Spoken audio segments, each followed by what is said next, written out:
closely. Ethan, we had reasonable doubt yet?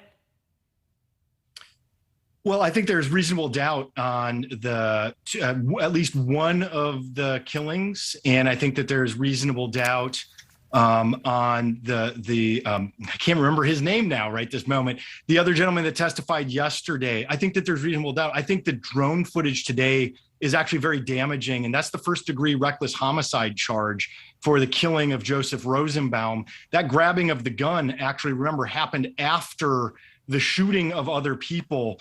And Mr. Rosenbaum had no weapon of his own. So that changes the nexus for Kyle Rittenhouse here. I think that's the one charge that the defense needs to be very worried about. Yeah, I think it's Gage Grosskreutz, who was the fellow who said and admitted that he pointed a gun at Rittenhouse before he was fired upon.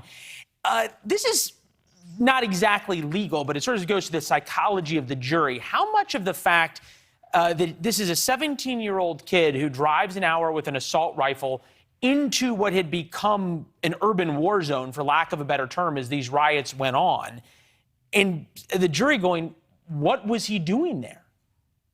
Yeah, so this is going to come down to each side, the prosecutors and the defense, arguing their side with the judge for the jury instructions. And of course, jurors are human beings, they're people, so they have emotions about this.